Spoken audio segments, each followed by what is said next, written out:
This is The World According to Jen and Carolyn.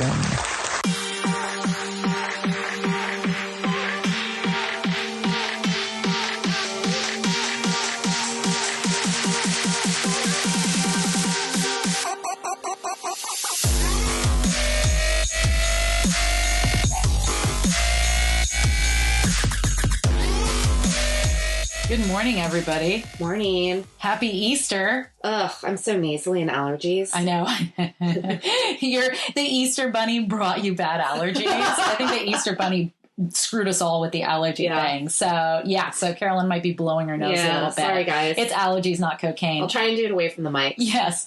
So today we're going to be talking about the NFL and Division I athletes, and more specifically, how the NFL reprimands, or rather doesn't reprimand, same thing at the Division I college level, men who assault and abuse women. So, America loves sports and worships athletes, but at what cost? And, when NFL players are receiving longer suspensions for smoking weed than other players receive for cold cocking women, you know who we're talking about, we've got a bit of a problem, a big problem, actually. And today, as I mentioned, we're going to pick on the NFL. And their reprehensible policies regarding the treatment of players who rape and abuse women. Same thing at the college level. And, caveat, if you don't like it, we don't care. Nope. We're here for women. We're here for the ladies, and not some multi-billion dollar industries that protect abusers. Yeah. And we have a very special guest today, my husband, Bill. Say hello, Bill. Howdy. How we doing? Yep, that's Bill. And so, Bill's a big sports fan. Big time. Sports, go sports. I know nothing about sports. You know a bit about sports. Yeah, now that you're dating a big sports fan, you're subjected. You will ache like I ache. Though I think there's less golf in your life than there's in mine. Mine's more of a hockey fan. Yeah, you got a hockey fan. And Bill knows a ton about sports history. I'm always just mesmerized by how much he knows. And so when I was spitballing about this episode, I was like, you know what, you need to be a special guest. And, my husband is a sports fan, but honey, I would say that that things are messed up on the level that we're going to discuss today, and that there really needs to be some changes both at the NFL level and at the college level. Would you say that's right? Yeah, we keep reading about it, and it's not something that's slowing down. And there's some reporting being done on things that happened in the past, like 40, 50 years ago that are now coming to light that I'm reading about. I'm like, wow. And you find out about people that were in power that knew about this stuff and turned a blind eye. And you keep reading those things, and it gets a little depressing, and it kind of ruins the joy that sports would bring me in the past. And, that definitely bums me out. And I think people want to see some changes, and it's just whether they can overcome the $1 billion machine that's professional in college sports. Yep, I agree. And we're not necessarily going to talk about Joe Paterno and what was that, Penn State? Yep. And, children being abused, but I think that's a really good example. So moving on, this is going to be a real light episode, everybody. Yeah. And I guess I should mention trigger warnings. Obviously, we're going to be talking about, intimate partner violence / domestic violence, rape, sexual assault, some child abuse and murder. And, because of their status, professional athletes are literally able to get away with murder, and organizations like the NFL and colleges with D1 teams, Division I, those are like the best of the best, right, husband? Division I? Yeah, D1. Yeah, Division I or D1, they call it. That's the top athletes in those sports in the country. Okay. Yeah. Perfect. So I know some stuff. I do listen when my husband talks. So, the NFL, colleges, they have a lot of money on the line when it comes to sports, and they seem to prioritize, at least based on my research, monetary interest over the voices of victims or survivors. And from sexual assault to intimate partner violence, athletes are getting away with some crazy, crazy shit. So now I don't think any of us can necessarily say with an absolute degree of certainty that athletes are more abusive toward women than non-athletes.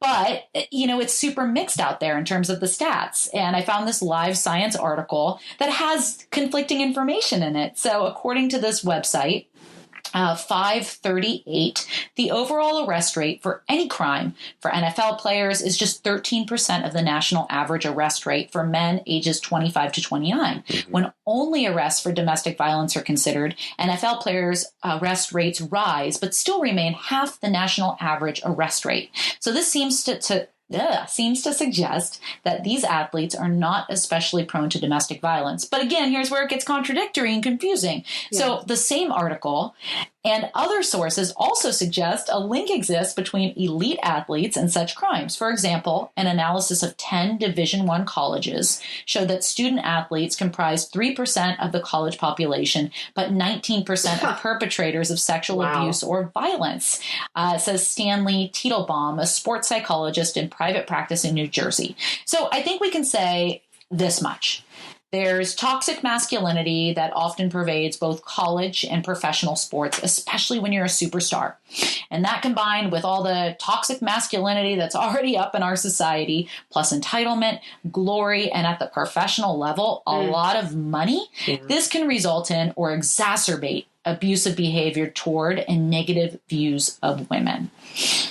That's just what was reported. That's just what was reported, and right? And probably internally investigated. Yes. And we're going to get to, particularly at the college level, how colleges often don't do their due diligence, which they are required to do in reporting these things. At least the statistics around crime, which of course sexual assault and rape are crimes. You mean they're lying to us? They're lying to us. But crazy. I know. That's your first mistake. It is. And we'll talk about this more obviously as we move forward. But as parents who are ultimately going to send, possibly, he might decide he doesn't want to go to college, and that's totally fine.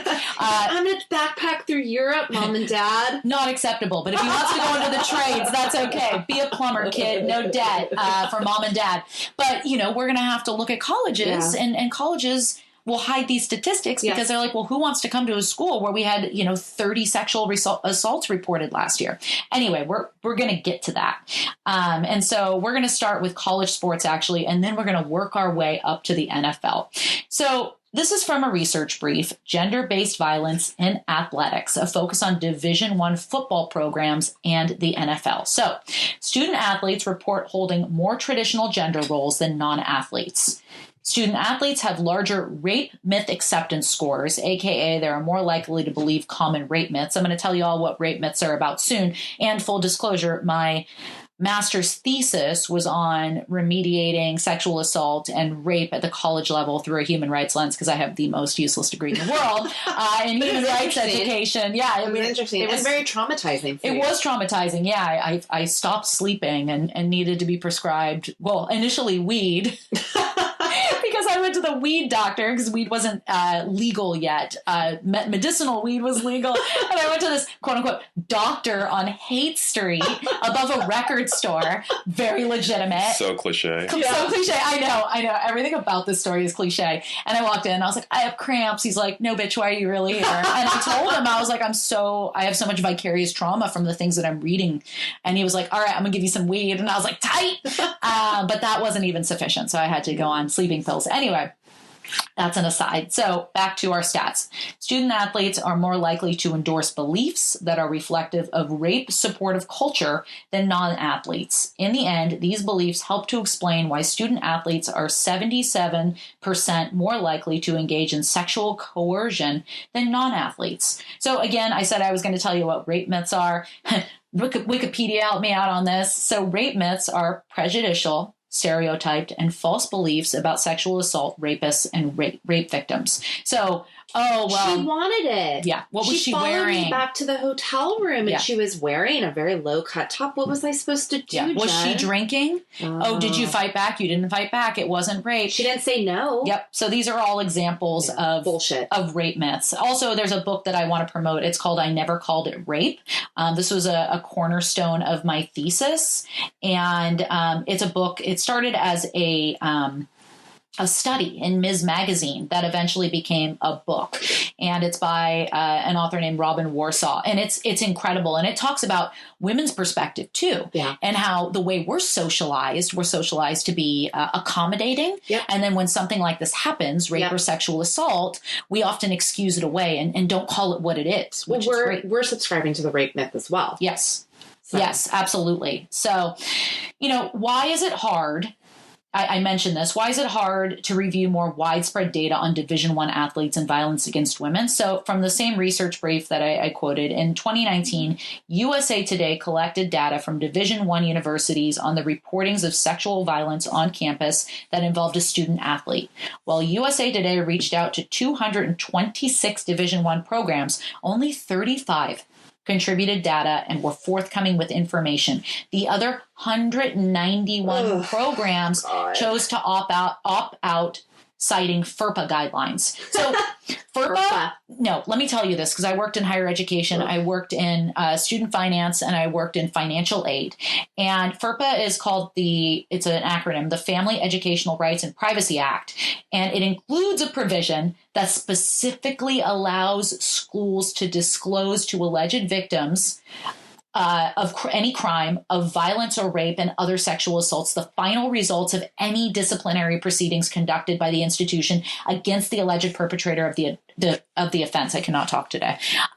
So FERPA straight up says, no, you can report this stuff. This information is not protected, right? FERPA is like a parent calls me up and says, I want to know what my kid's grades are. Mm-hmm. And I'm like, nope. Your kid needs to sign a document because they're 18 years of age saying I can talk to you. Yeah, very similar. Oh, I want to know what my kid's bill is. How much do they owe? No, I don't have that document that says that I can talk to you. And they're like, fuck you, I'm paying for it. Over 18 though. Yeah, exactly. So FERPA protects that kind of stuff. Yeah. And random people showing up and saying like, oh, I need information on this person. So FERPA is valid, but these folks citing FERPA as the reason why they don't report is actually not valid. And FERPA says, nope, you're wrong. You need to report the stuff, actually. And so why would colleges want to cover this shit up? It's definitely not for FERPA. And I already alluded to it. It's money. That's why. Yeah.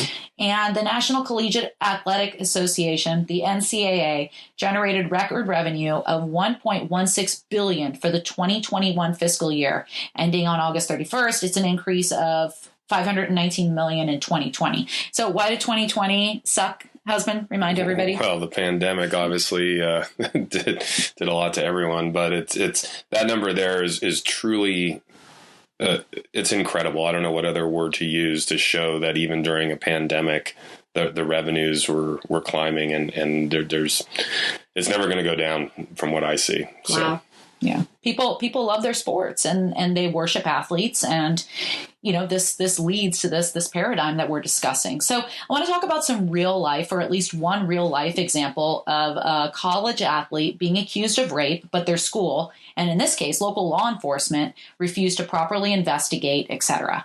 So I'm going to talk to you about Jameis Winston. I'm not a fan of Jameis Winston. Whenever he comes up in drafts, when my husband does fantasy football, I'm like, don't pick that motherfucker. So about Jameis, I'm going to say first watch this film called The Hunting Ground. Oh, please do, especially if you have a parent of a young child. Yeah, or a young woman in particular, because they're focused primarily on women in this movie. So it's a documentary about the incidence of sexual assault on college campuses in the U.S. and the reported failure of college administrations to deal with it adequately. And the alleged incident I'm about to describe is detailed in this film.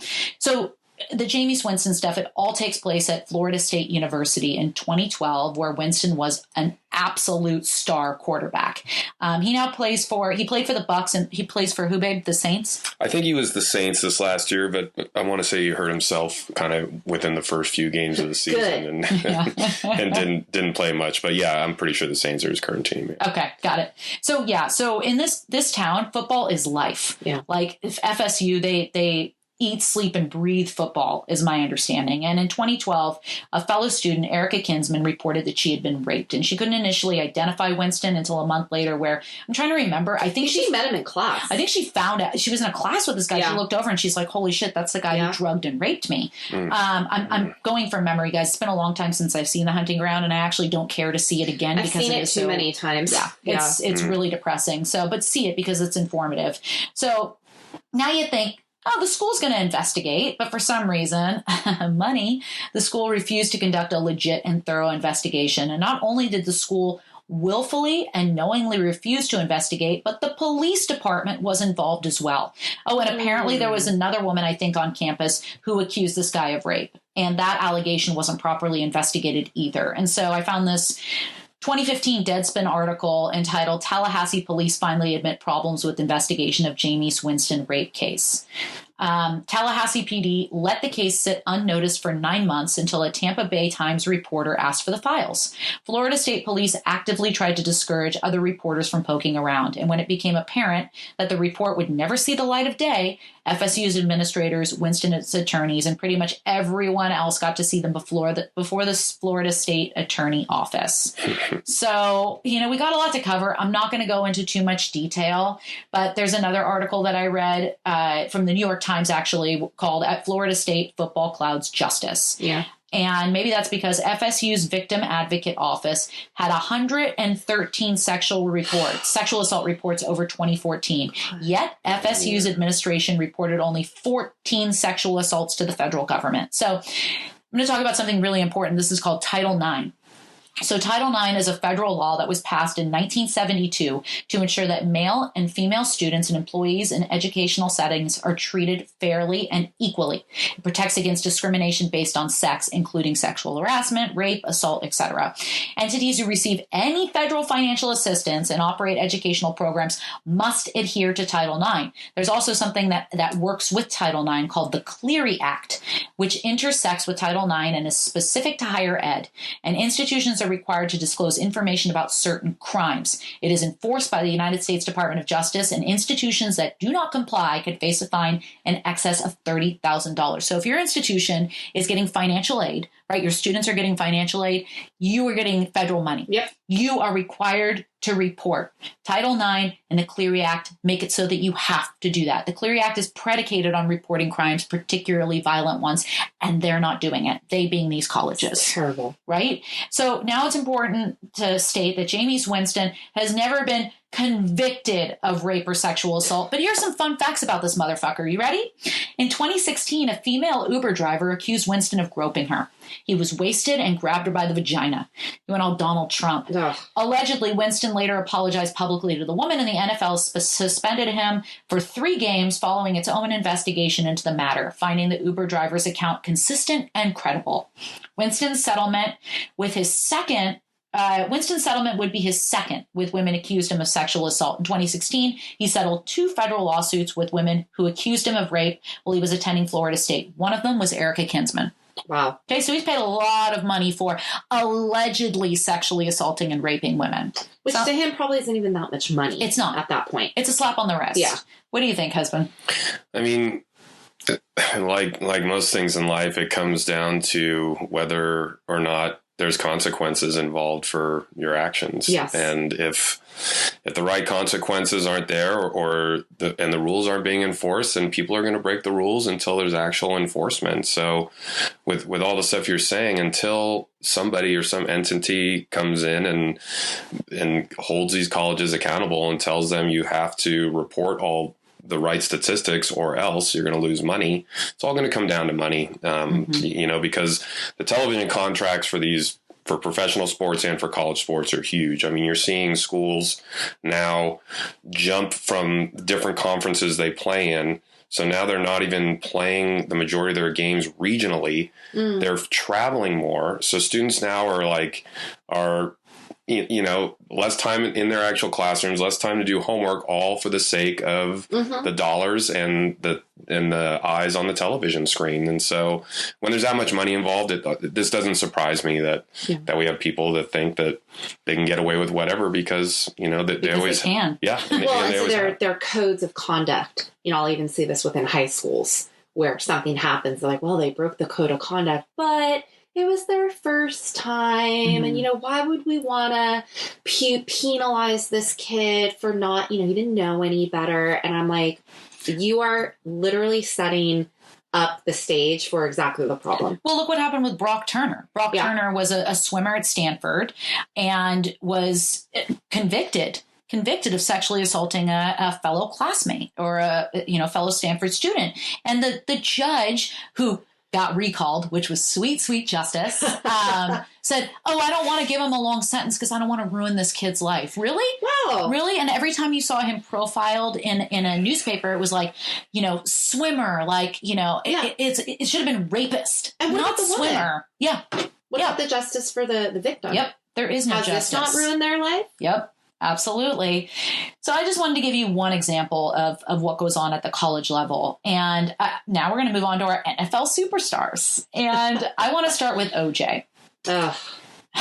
And that brings me back. It does. It brings us all back. That was a very surreal experience growing up, admiring this person, laughing on movies, and then going, oh. Mm-hmm.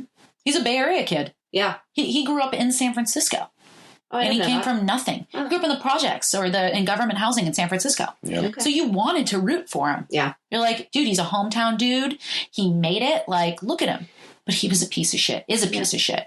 And I'm not going to recap the OJ trial because I think everybody knows what happens here. I want to discuss how badly OJ physically abused Nicole when they were married. He wasn't a ball player. He was a ball player, I think, when he was abusing her, if I remember correctly, but was not a ball player by the time the whole murder trial and stuff came down. But he was a freaking celebrity, right? You mentioned it, Naked Gun, some of my husband's favorite movies. I love slapstick. Yep. And, he was huge. Well, he surpassed the fact that I know about him, who's a sports neophyte. he became an icon. Yep. Where he was a household name. So I want to read you this letter. It's a tough letter, guys. I'm just warning you. It's a letter that Nicole wrote about OJ abusing her, that she actually kept in a safe deposit box with pictures of her after OJ beat her, and said to her sister, if something happens to me, oh, God, you'll know who did it. And so this letter, they read it at the trial. And I'm going to go ahead and read the letter and try not to cry. Don't cry, Jen. It's really hard because it's if you're not crying when you're listening to me read this, anyway, the letter. So there was also the time before Justin and after a few months, Sydney, those are their 2 children. I felt really good about how I got back into shape and we made out. You beat the holy hell out of me. We lied to the x-ray lab and said I fell off a bike, remember? Oh, God. Great for my self-esteem. Then came the pregnancy with Justin, and oh, how wonderful you treated me again. I remember swearing to God and myself that under no circumstances would I let you be in that delivery room. I hated you so much. And since Justin's birth and the mad New Year's Eve beat up, we're going to talk about this incident, I just don't see how our stories compare. I was so bad because I wore sweats and left shoes and didn't keep a perfect house or comb my hair the way you liked it, or had dinner ready at the precise moment you walked through the door, or that I just plain got on your nerves sometimes. I just don't see how this compares to infidelity, wife beating, verbal abuse. I just don't think everybody goes through this. And if I wanted to hurt you or had it in me to be anything like the person you are, I would have done so after the illegible incident. I think she's talking about the New Year's Eve incident. But I didn't even do it then. I called the cops to save my life, whether you believe it or not, but I didn't pursue anything after that. I didn't prosecute. I didn't call the press, and I didn't make a big charade out of it. I waited for it all to die down and asked for it to, but I've never loved you since or been the same. So let's talk about New Year's Eve, 1989. Nicole called the cops and was hiding in the fucking bushes in a bra and sweatpants. When she saw the cops, she kept screaming, "He's going to kill me," over and over again. This is from a Psychology Today article, but police did not arrest Simpson. Even though in California, when there were visible signs of physical abuse in domestic cases, it's ground to hold the suspect for a few hours till the situation is diffused and the perpetrator is calm. In retrospect, the 911 call was more than a plea for help. If OJ did in fact kill his wife, the call was a recipe for murder. After the officers and OJ left Nicole's home, she asked her sister, Denise Brown, this is it, to take photos of her bruises. Nicole locked the print photos in a safe deposit box and told Denise where the photos were, and that if anything happened to her, they were proof that OJ beat her. So, look, I get that OJ was acquitted for murder, even though this dumb motherfucker wrote a book called If I Did It, of the murder of both Nicole Brown Simpson and Ron Goldman. You cannot forget to mention Ron Goldman. I feel like he gets left out a lot. But that doesn't mean that I think he's innocent. Quite the contrary. That's all I'm going to say. Quite the contrary. And, I'm going to leave it to Carolyn to tell you why. This isn't Jen's opinion. This isn't Bill's opinion. This isn't Carolyn's opinion. These are from global studies on homicide, the CDC, and other credible sources about femicide, which is women being murdered, oftentimes, most of the time, by their intimate partner. Carolyn, take it away. All right. I love that term, femicide. Mm-hmm. Well, I hate that term, femicide, but that sucks that there's a name for it. So this United Nations 2018 global study, a total of 87,000 women were intentionally killed in 2017. More than half of them, that's 58%, were killed by intimate partners or family members. So we don't call it domestic violence anymore. It's called IPV, intimate partner violence, because you don't have to just be living with someone domestically to have them hurt you. Yeah. So this means that 137 women across the world, global, were killed by a member of their own family every day. More than a third, 30,000 of those women were intentionally killed in 2017, were killed by their current or former partner, someone who you would normally trust.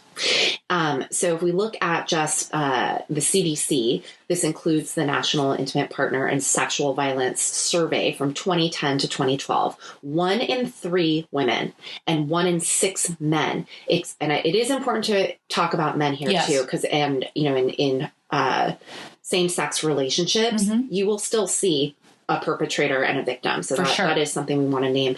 And we'll talk more about that. I'll talk more about that in a bit. But intimate partner violence, intimate partner sexual violence, stalking, anything that impacts an injury, anything that causes post-traumatic stress, uses victim services, anything that could... That's what this number encompasses. And so intimate partner violence, according to the CDC, accounts for 15% of all violent crimes. Wow. Women between the ages of 18 and 24 are most commonly abused by a partner. And a study of intimate partner homicides found that 20% of these victims weren't their partners. They were, so I'm guessing that's a family member. Or that is a family member, a friend, or a neighbor, or even a person who intervened. 72% of all murder-suicides involve intimate partner violence. Wow. And 94% of the victims of these murder-suicides are females. And I want to name, too, that, again, statistics are only statistics because it's what's reported. Right. And when we talk about the psychology, you'll understand why I also understand why a lot of people just go, there's no point to even say anything. I'm alone. No one's going to help me. Yep, absolutely. I get how people can feel that way, women in particular. So, Carolyn, can you please explain the psychological reasons why women stay in abusive relationships or don't press charges? Nicole Brown Simpson specifically cited in her letter, I didn't want to make a charade. I didn't want to press charges. For anyone ignorant enough to say some shit like, well, why did she stay then? And survivor/victim blame. Yeah. What's really going on here? Well, I think it starts with what you just said just now. There's an inherent bias, and we turn things around on women and don't say, well, why is this guy being so abusive? What is going on with him? And we reset the problem onto the girl. You see this everywhere. I see this with, when teenage girls are told that they shouldn't wear something, quote, slutty, but no one's saying, well, why are guys making that assumption that what you wear has anything to do with how they are allowed to treat you. Right. So those who have experienced abuse and are re-abused, they get re-abused by the public. Mm-hmm. They get re-abused by law enforcement. They even get re-abused, unfortunately, in social services and mental health, which are, supposed to be victim-centered and supposed to be compassionate and work for victims' rights, the legal system, medical community, even your own families and friends. Mm-hmm. So I think that explains why women are hesitant and men are often hesitant to come forward.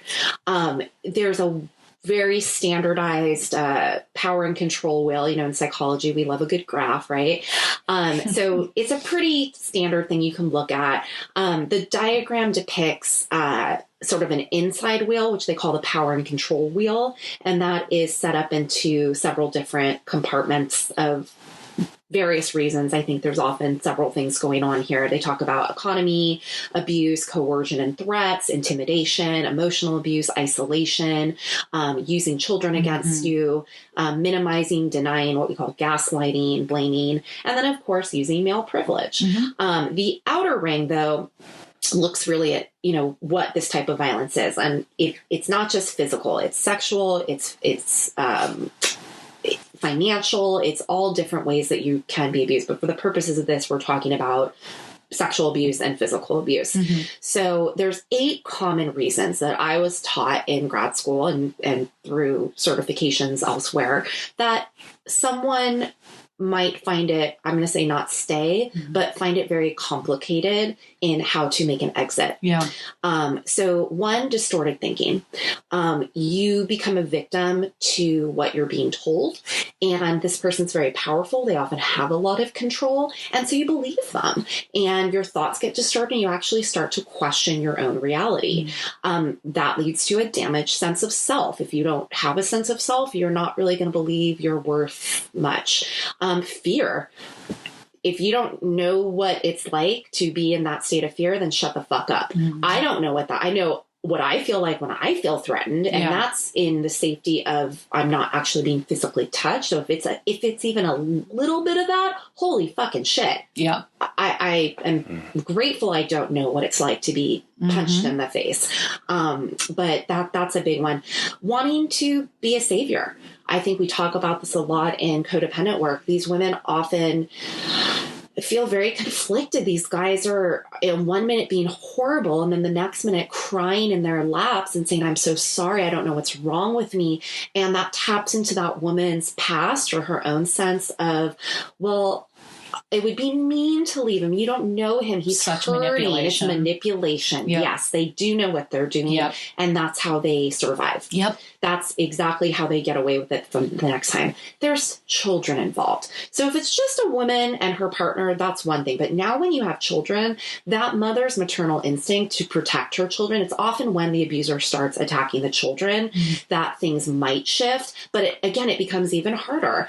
And this is how that cycle perpetuates and continues, which leads us into our next one, which is if your family has a cultural norm about this, or if your society is telling you something about this, or if you grew up in a home where that's what you saw, you may have, a distorted reality about what this is. And then, of course, the financial reasons. These men are often controlling their partner's ability to work, get educated, even go out of the house. So there's a sense of isolation. So all of these reasons, and I'm sure there's many more, are rooted in the psychological, right? But really, there's no such thing as the psychological without the physiological. And I think that's what mental health is missing. I can show you this power and control wheel, and I can tell you, and you might even rationally understand from an intellectual point, this isn't going on in your brain. Yeah. This is going on in your body. Hello, our bodies are not disconnected from our brain. Yeah. So I want to talk real quick about the nervous system. I'm going to be real quick on this because I do want to do an episode more focused on this. Yeah. But this is a crisis of a chaotic nervous system. And our inability in the legal system to protect those who are in a state of trauma. So polyvagal theory, which is owned by Stephen Porges, but he basically just showed us what science and animal systems have been telling us for years. Humans are animals. We have 2 different parts of our central nervous system, a sympathetic, which is going to respond to danger, and a parasympathetic, which is rest, digest. So when a human or an animal, animals go into what's called a ventral vagal state, that's the front of your body, that's your heart, you're safe. You're in social engagement, play, connection. But when a victim is in a state of sympathetic danger, that's dorsal side, they're being threatened, and it's going to put them in a fight, flight, freeze, or shutdown. And it's constant. It's not that they can't or won't leave, it's that these perpetrators are systematically threatening their nervous system on a physiological level, and you're coerced, you're in fear, and you're in a constant state of stress, and that impacts your body. That's like putting acid in a body. So the other thing I want to talk about is these nuances in how power and control are often turned over into men. And more importantly, I mentioned the language is very problematic. It leads to victim blaming and makes domestic violence and sexual assault on women confusing for the legal system, I'll say. So Jackson Katz he's an author, reminds us in a TED Talk that the words we use puts the responsibility of ending sexual assault on women not on their male perpetrators. And when we cite statistics of how many women are raped each year, but not how many men rape them, we talk about how many girls get pregnant, but not how many boys impregnate them. So Katz goes on to say that the use of passive voice has political and legal effects. This shifts the focus off of men, boys, and onto girls and women. Even the term violence against women is problematic. It's passive construction. There's no active agent in the sentence. It's a bad thing that happens to women, but when you look at the term violence against women, nobody's doing it to them. Men aren't even part of it. So women cannot and should not bear the responsibility alone for creating change where this is concerned. And many emotionally intelligent men, I'm sitting across from one of them, are speaking as allies, and I think need to speak to their male counterparts as well and hold them accountable. Be an admirable man, accepts influence from a woman, respect them, honor them, share power and control. There's no...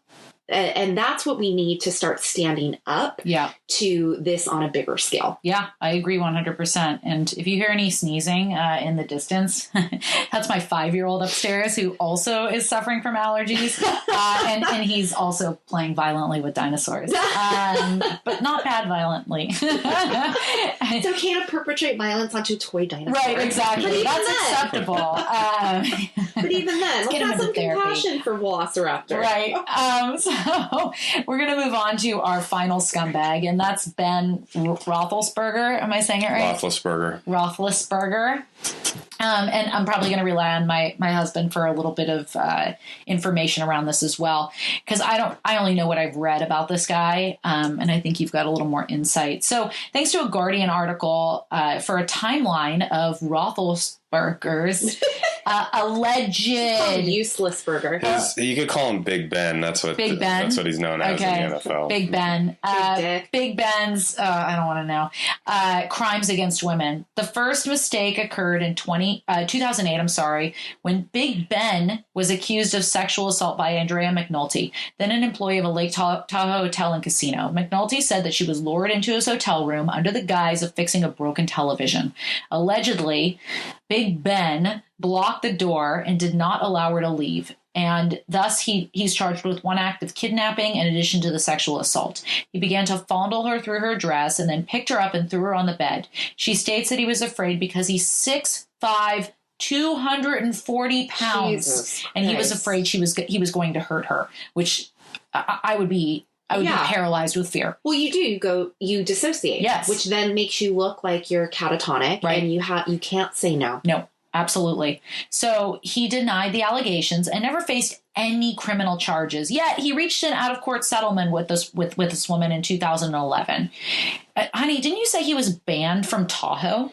Yeah, that's what I thought I had read, and I don't know if it's part of the official like ending of that settlement, but I thought part of it, and I used to get all my information from Deadspin. They had good investigative reporting with this stuff, but yeah, I thought part of the agreement was he would never be allowed to set foot either in that casino or in that area, or maybe even in the state of Nevada ever again. I mean, there's an NFL team now.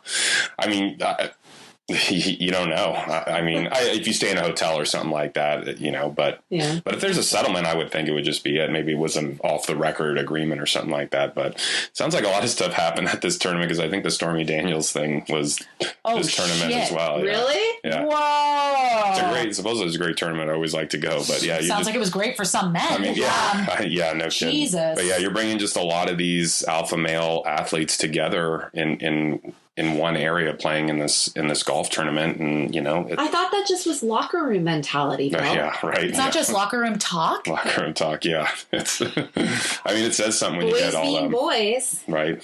Ugh. All right. Thank you for that. So in 2010, another accusation surfaced when a 20-year-old college student in Georgia claimed that Roethlisberger,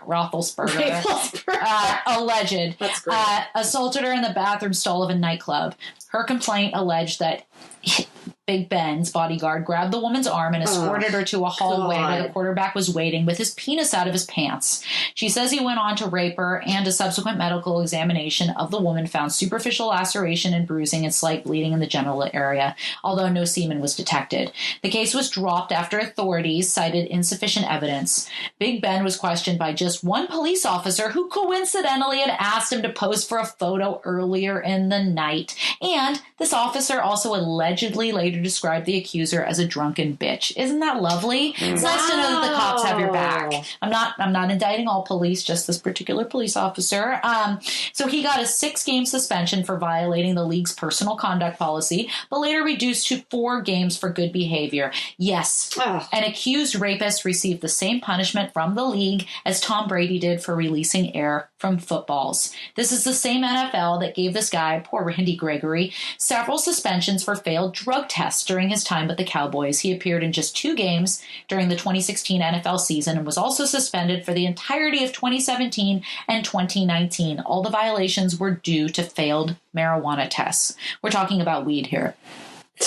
Weed versus pinning a woman down and raping her, allegedly. That he paid a settlement to. Wow. Okay, so Carolyn, can we now talk about some of the underlying motivation for rape? You and I know it's not about sex. So what is it about? Well, these are sick fucks. I mean, I think that when we're looking at this from a violent predator standpoint, this is not about love. This is not about even getting your rocks off, because there's women who would willingly possibly be very happy to be intimate with these guys. This is about power, and these guys are sick fucks. And it's about feeling dominant and thinking this is your right. I want that. It's mine. And, you know, they have an extremely warped and delusional idea of what healthy love is. And that's giving them, even in my book, a little bit of a pass.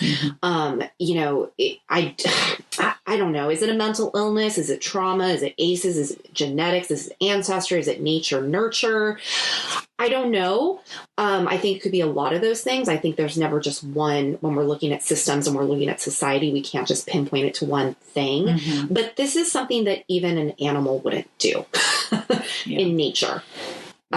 You know, this is, I can, so I will. Yeah. And nothing happens, so why not? Well, with animals, it's just a biological imperative to procreate. So if things get a little violent, they're animals. In an animal culture, the female is the dominant one. If you put a mare around a mare horse around a bunch of bucks, or I'm sorry, around a bunch of horse studs. Thank you. She'll kick their ass if they don't. She wants the right one. Yeah. It's very much about, you know, this doesn't, again, it really doesn't happen in the animal kingdom. So I don't even want to, you know, go there. But this is what I was taught in academia, that there are technically 2 types of domestic violence perpetrators, or I'm going to call them predators, but I think that's what they are. Something called situational and something called characterological. So situational violence, I'll just use that term to umbrella everything, arises from an argument that spins out of control. You could have both partners get violent. You could have both partners slap, shove, you know, be contemptuous even in their words. One or both might feel guilty. They might want to change. The stats on this say 80% of most United States domestic violence is situational. Okay. So we're talking about domestic violence and intimate partner violence here, but would you say that that applies to rape as well? No. Okay. I would not. This would be more of what I think is the characterological. Okay. So we're going back to domestic and intimate partner violence here, as opposed to rape justification. Yes. Okay. And so, you know, why do these men do this? Yeah. Well, okay. So you could say they could be a victim as well. And that they, you know, again, the nature, they don't know any better. They've seen this portrayal. Yeah. But there's, like Bill said earlier, there's no consequence. Yeah. These guys are venomous and they want to attack a partner without warning. I think there's a sociopathic trait going on here when you're talking about something characterological. It's antisocial. And there's a pathological need for power and control. There's no reason that someone who's raping shouldn't be seen as the same way we look at serial killers. Sure. They're serial rapists. And if they're crossing state lines, this is a federal thing that the FBI should be investigating these types of crimes. And it's really, it's not just we got in a fight or there was a miscommunication. I think that's sort of the low level of what I might see day to day within my practice. And this is too traumatic unfortunately, even for me to work with. It's very upsetting to watch people suffer in this context, watch women suffer in this context. But, you're calculating and you're sadistic. Yeah. There's a plan. If you had your bouncer pull that person's eye and you're literally standing with their dick out, gross. And we're talking about stranger rape here. That book that I mentioned, I Never Called It Rape, talks specifically about acquaintance rape, which is situational, which is the woman in question knows the man doing this and it's situational. Well, and that there's, sadly, I have, even if you're not having your practice, to bring women in, I certainly have women in my practice throughout their dating, have encountered Tinder dates where it's ended this way.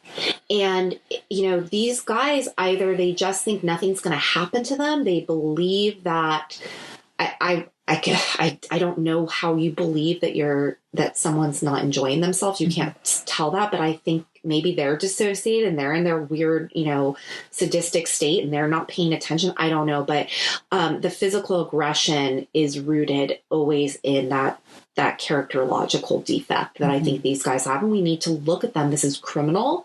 This is perpetrated with a specific type in mind. And so we need to treat it the same way. And I don't understand. This is where I need your help. I don't understand what the fucking problem is.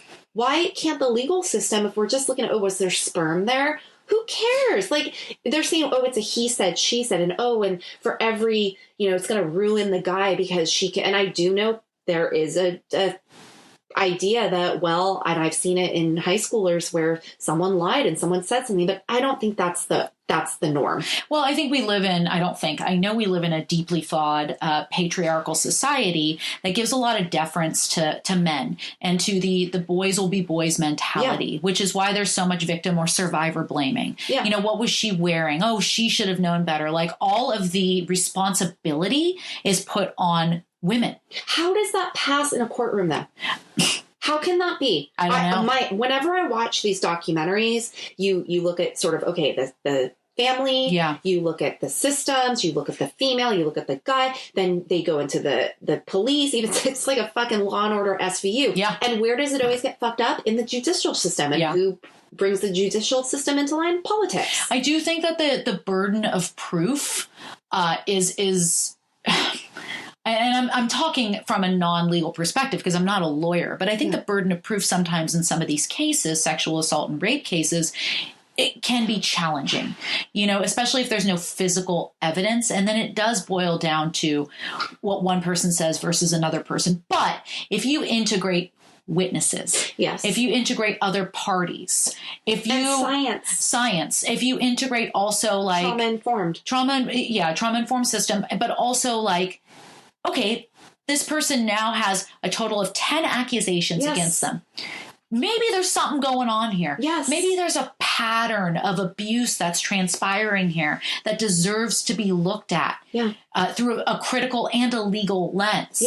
So, I think this would be a really good talking point for a lawyer to go over as to why it is so difficult. I don't understand. I really don't. And that plagues me all the time. But I think we can say with absolute certainty, the reason why there aren't stronger actions taken against athletes at the Division I level and at the NFL level is because of money. Because it impacts the game. It impacts all the people around this particular player who are making tons and tons and tons of money. And that should never be the reason why survivors aren't listened to, why their cases aren't better investigated, why statistics at the college level are not reported as they're supposed to be under the Clery Act. Well, so then if it's money, is it on then the consumer? Yeah. Well, that's where I want to talk to my husband, and that's where I want to end it, right? So, husband, I want to ask you a question here, and we can answer Carolyn's question as well about, and you always talk about the consumer has all the power, but, how do you reconcile being a fan of the NFL and loving the game with the reprehensible behavior of not only certain players, but the NFL at large? Well, it's not easy at all, because anything that, someone like myself that has spent hours, and if you were to look back at it, it would be so many hours. It would be. Look where we're sitting. Yeah, we are sitting in my husband's man cave. In a throne, to all the different Steph pro Curry, sports here. dear God, don't fail us. I know, golden guy. He's great. But it does, it's a little bit of, what was behind the curtain. And all of a sudden you're like, oh no. And then you almost feel bad for spending all this time and energy, and you're rooting for stuff. But it does, cheapen's not the right word, but it just makes me question a lot of different things that have to do with it. It's hard to watch it and enjoy it as much, and I think a lot of organizations that are powerful and have a lot of money just think or know the news cycle is going to change, and something else is going to happen, and people are going to forget about this. Short memories. And also, everyone always says, or a lot of people say this, it's like, oh, we live in a forgiving culture and all this, and so people forgive, and it's time to forgive and it's time to move on, and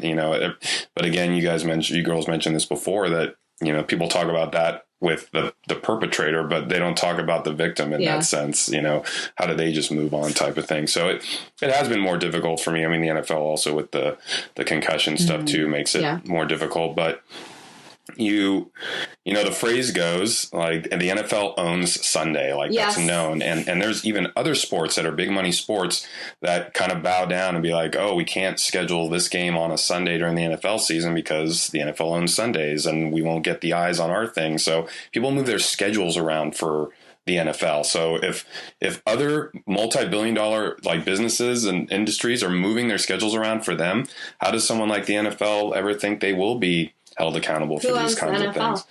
The owners own the franchises, and they owners of the teams. Yeah, and so the NFL represents the owners, and then you have a players union that represents the players, and there's contracts and there's collective bargaining, like in all labor stuff, where if you're going to change rules or the number of games played, or if you're going to change suspensions or discipline, that's bargained for. Wow. So sometimes you have to wait years to change those kinds of things. Interesting. So, but yeah, to go back to your initial question, it definitely affects my enjoyment of the game, and not in a positive way.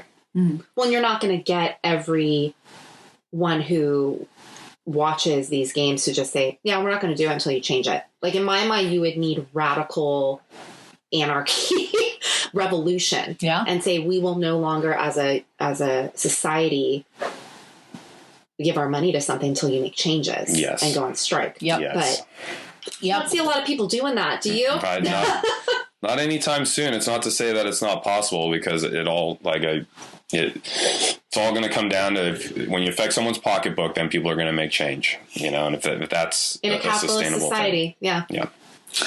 All right. Well, thank you for that hot take. I'm depressed. I know, this was really sad. But it's Masters Sunday. It's a big day. It's a big day for golf. So we're going to focus on that today. But yeah, thanks for tuning in. Thanks for listening. This is a really, really important topic to us. So much of what we do here on this show is about defending and empowering women, and we are going to drop some resources in our show notes. If you are being abused, if you know someone who's being abused, these are some resources for you, and just resources that are going to help you better educate yourself on this, so you can determine, do I want to watch football on Sunday, or do I want to tune the fuck out and not put my time and my energy and my money toward this franchise or whatever they're called, this organization, till they fucking change. All right, everybody. Well, thanks for tuning in. Don't forget to, on Apple and Spotify and all that shit, to subscribe, download our stuff. Share if you like what we're doing, share. Yeah, please share. Give us 5 stars. Write a review. I know everybody's busy, but take the time. Just write a little review. And that's all we ask of you. And continue to enjoy the show. And stay safe, everybody. Trust your gut. Yeah. Happy Easter. We'll see you next week. Bye. Bye. That's all I ask. Thank you.